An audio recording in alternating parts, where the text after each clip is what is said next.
విజయోస్తు. ఎవరికీ సాధ్యపడని ఒక లోకకంటకుని సంహరించి జగత్కళ్యాణము చేకూర్చితివి. నీకేమి కావలయనో కోరుకొనుము, అనుగ్రహించదను. లోకమాత, నా కోసం త్యాగం చేసిన నా తల్లికి యథారూపాన్ని ప్రసాదించమని కోరుకుంటున్నాను. తథాస్తు.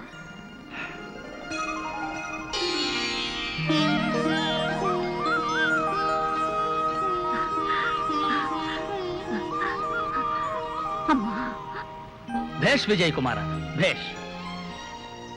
నీ జన్మ చరితార్థం.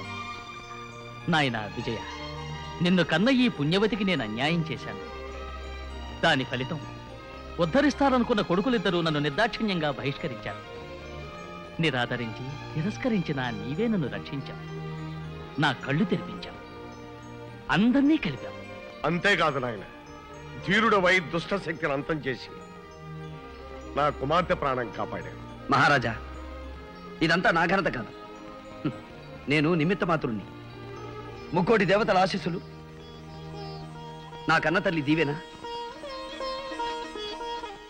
పెంచి పెద్ద చేసిన ఈ తల్లిదండ్రుల ప్రేమాభిమానాలు, మా కోన ప్రజల సహాయ సహకారాలు నాకు లభించి ఉండకపోతే ఏది సాధ్యమయ్యేది కాదు. ఆహా, నీ వినయ విధేయతలు కడు శ్లాఘనీయం. సామాన్య ప్రజల కష్ట సుఖాలను విచారిస్తూ పరిపాలించే నీలాంటి ఆదర్శమూర్తి ఉన్నంతకాలం దేశం సుభిక్షంగా ఆనందభరితంగా ఉంటుంది. ఇటియా ఇటియా ఇటియా నన్ను వదిలేసి వచ్చేసినావేంటో. అయ్యా, అందరిక్కడే ఉన్నారా?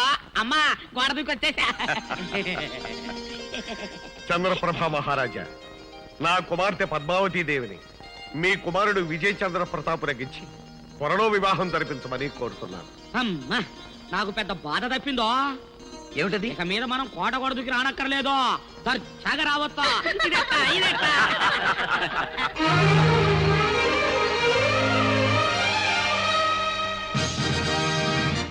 జయచంద్ర మహారాజు.